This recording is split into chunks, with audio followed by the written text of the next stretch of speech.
It was a quiet Saturday afternoon at Coronation Market. Vendors stood by their stalls, calling out to the few passers-by who wandered through. The sweltering Kingston heat had sapped their energy, leaving many exhausted and discouraged. Eunice sat at the front of her stall, silently praying for a change in fortune. Business had been painfully slow. All day, she had sold only 2 breadfruits, 2 pounds of sweet potatoes, 2 dozen okras, and 3 pounds of yellow yam. Soon, she noticed a woman approaching with a toddler. Straightening in her seat, Eunice assumed the woman was interested in buying something. "Good afternoon," she greeted warmly. The woman nodded. "Good afternoon, ma'am," she replied hurriedly. "Can you please keep my son for a moment while I use the toilet?" Before Eunice could say a word, the woman had already turned and hurried away. Believing the woman was a potential customer, Eunice did not complain. She gently settled the boy into her old wooden chair, convinced his mother would return in a few minutes. But the minutes kept passing, and each time Eunice looked around the market, there was no sign of the woman.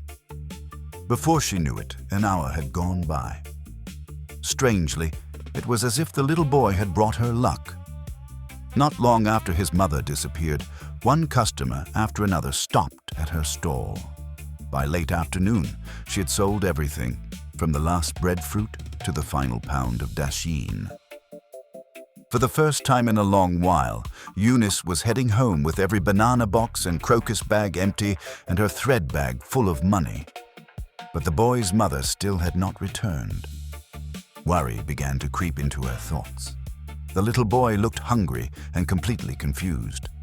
He kept staring into the distance, as if expecting his mother to appear. Nearby, the market truck was preparing for the long journey from Kingston back to Portland. Eunice scanned the market, her eyes darting from face to face, desperately hoping to spot the woman. She was nowhere in sight. "I can't wait any longer," the driver called out. "We need to get going." Eunice's mind raced. Should she leave the child behind and hope his mother returned for him? The thought troubled her deeply. Downtown Kingston was no place to abandon a small child. Or should she take him home and pray that the woman would return to the market the following week, looking for her son? Neither option felt right. But one thing was certain. She could not leave him there alone. The safest choice was to take him home. So, she did. A week later, Eunice returned to Coronation Market with the boy, hoping his mother would come looking for him. She didn't. The following week, she brought him again. Still, no one came. As the weeks turned into months, Eunice continued taking the boy to the market with her, but his mother never appeared. No one asked about him. No one came to claim him. The uncertainty weighed heavily on her. One night, Eunice made up her mind. The next morning, she would take the boy to the police station and let the authorities handle the matter. But as she lay awake in bed, staring at the ceiling, her resolve began to weaken. For years, she had carried a quiet sorrow. Twice she had been married, and twice her husbands had left after it became clear that she could not bear children.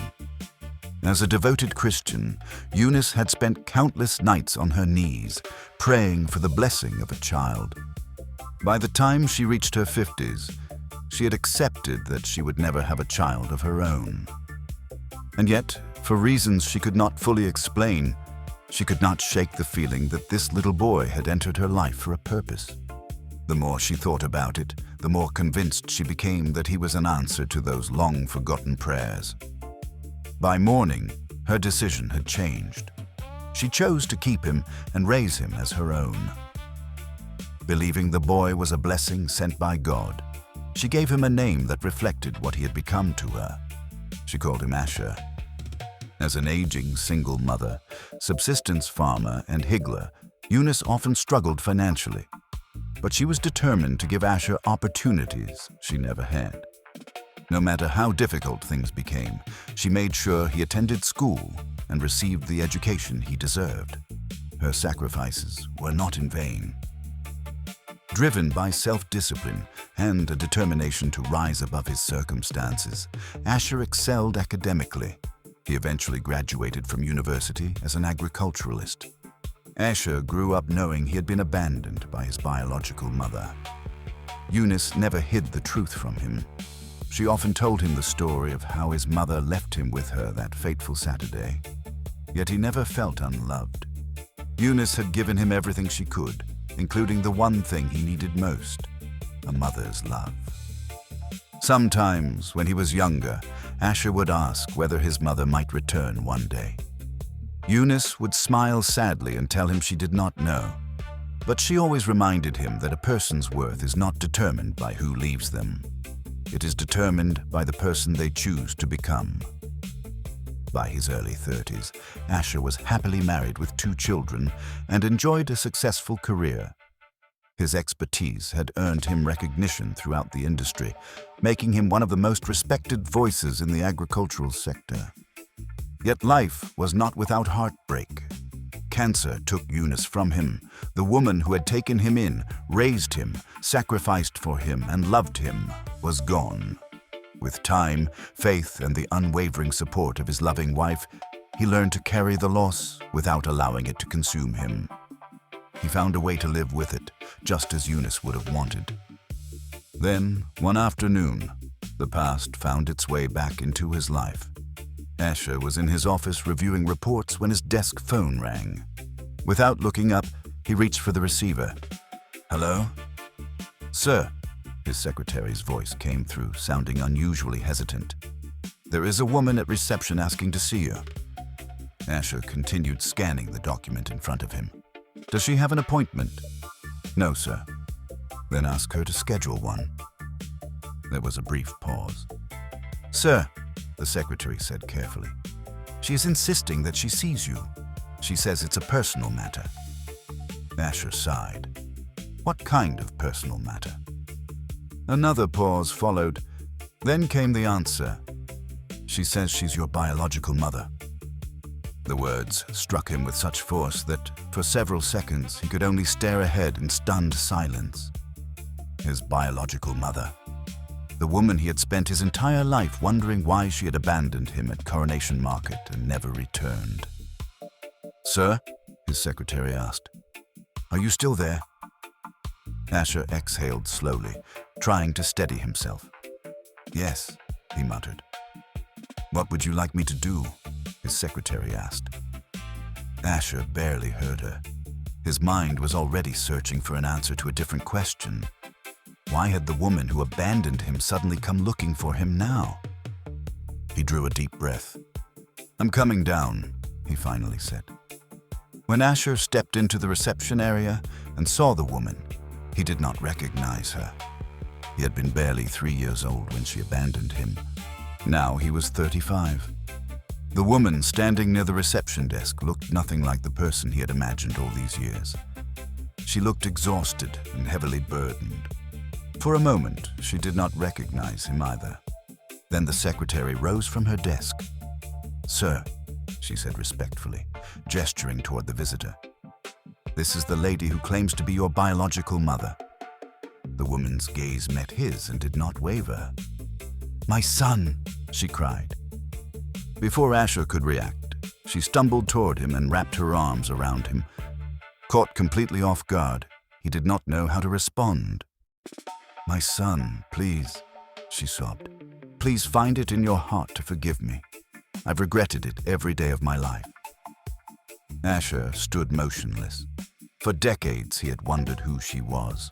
All those years, she had been nothing more than a face he could not remember and a question no one could answer. And now she was here, crying, begging, calling him her son. As she loosened her grip, he slowly stepped back. "Follow me," he said, turning and walking away without waiting for a response. She followed. A few minutes later, they sat facing each other in a private meeting room. The woman could barely contain herself. "I'm sorry," she cried. "I know I don't deserve your forgiveness. I know what I did was terrible. There isn't a day that passes that I don't think about you." Tears streamed down her cheeks. Asher stared at her. "Why did you abandon me?" he asked quietly. "I was young. I was foolish. I've suffered for it every day." Asher wasn't buying it. "That's not good enough." "Please, son," she pleaded. "I'm not here for that." Asher could hardly believe what he had just heard. "Then why are you here?" he asked, suspicion creeping into his voice. The woman lowered her gaze. For a moment, she stared at the table in silence, unable to answer.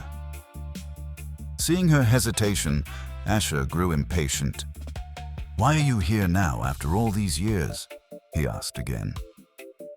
Dumbfounded, she shifted uncomfortably in her chair. "What made you come looking for me?" he pressed. The woman's lips trembled. "Son," she whispered, fighting back tears. "Your younger sister is gravely ill. She needs surgery as soon as possible to save her life." She paused and sniffled as she wiped her eyes. "And I can't afford it." A flicker of disappointment crossed Asher's face.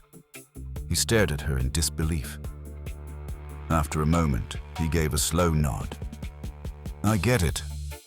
The woman looked up hopefully. "Son, please." Her eyes drifted around the office.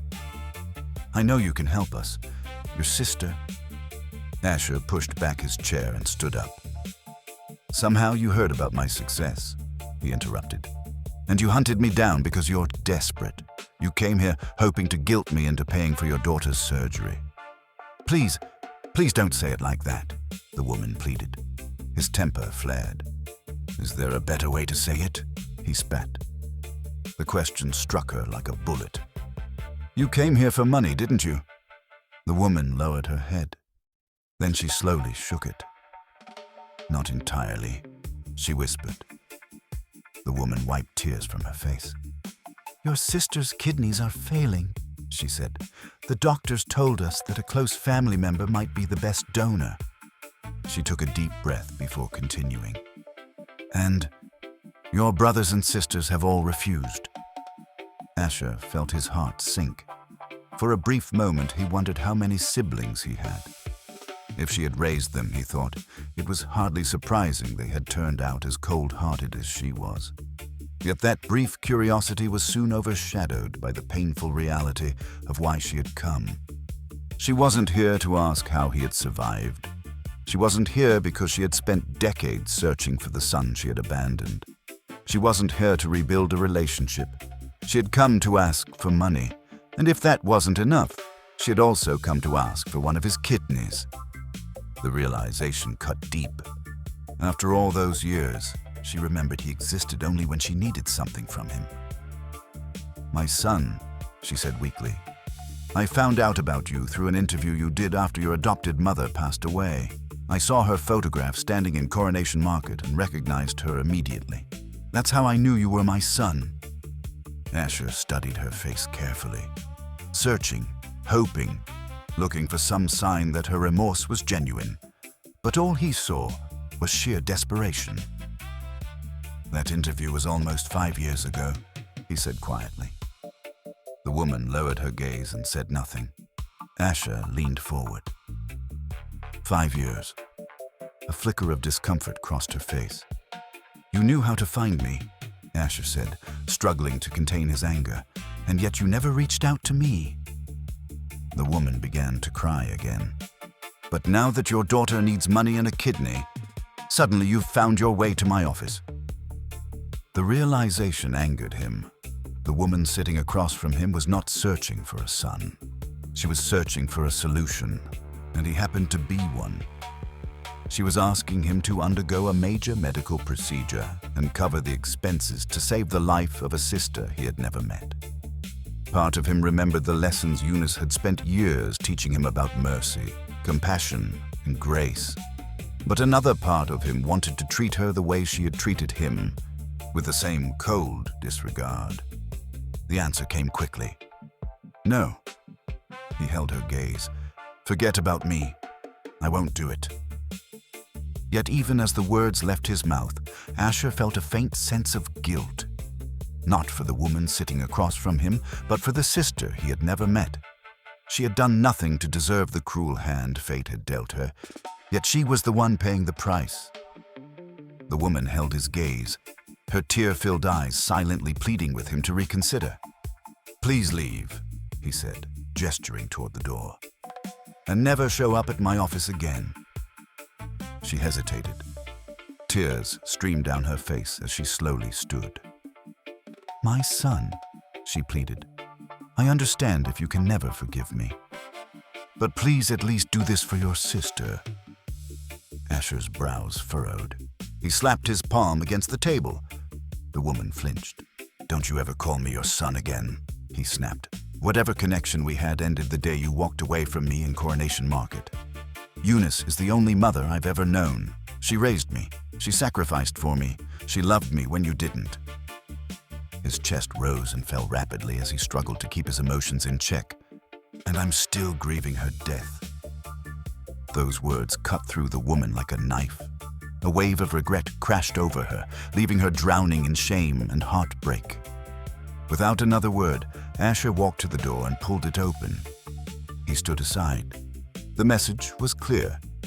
It was time for her to leave.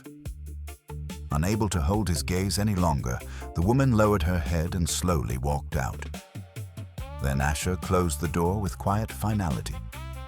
For the second time in their lives, they walked out of each other's world. This time, it was Asher who chose not to look back. Do you think Asher was wrong for refusing to help his biological mother and sister?